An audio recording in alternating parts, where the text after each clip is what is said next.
নে চা খা, চা খায় আমাকে উদ্ধার কর। 12টা বাজে, 12টার সময় ঘুম থেকে উঠলি, চা বানাবো 14 বার করে তোদের এই করবো, সারাদিন করে চাই বানাবো। সকালবেলা ঘুম থেকে উঠলাম, একবার আমি চা খেলাম, একবার তোকে চা দিব, সারাদিন করে চা বানাবো। আমার কোনো কাজকর্ম নাই আর? কত বেলা হয়ে গেছে, রোববার থেকে কি সারাদিন করে ঘুমাবি? পড়াশোনা নাই? রোজ দিন তো ঘুমাই না, একদিন না ঘুমাইলাম এরকম করে শোনা। তাহলে কি এত বেলা তুই ঘুমাবি? কবার করে চা বানাবো বলতো? আমি রান্না বাড়ি পড়ে আছে, কত কাজ পড়েছে। ভাত খাবি কটার সময়? 12টার সময় দিদি চা খাইস? 12টার সময় ভাত খাবো কি আছে? 12টার সময় চা খাবো, 12টার সময় ভাত খাবি? হ্যাঁ তো কি হয়েছে, খাবো। মানে পারিসও বলে ছুটি দেখে সারাদিন করে ঘুমাবো? হ্যাঁ ঘুমাবো, রোজ দিন তো উঠি না, একদিন ঘুমালে বিশাল কিছু হয়ে যাবে। তোরা না সত্যি মানুষের কষ্টটা একটুকু বুঝিস না রে। কত কাজ থাকে সারাদিন আমার বলতো। আমার কষ্ট তুমি বোঝো না যে আমি যে একদিন বেলা করে ঘুমাইলাম, শরীরটা ভালো জন্য তো ঘুমাইলাম।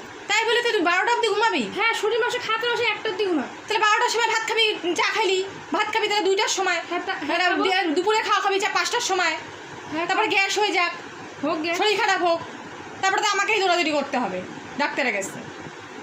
ভালো লাগে?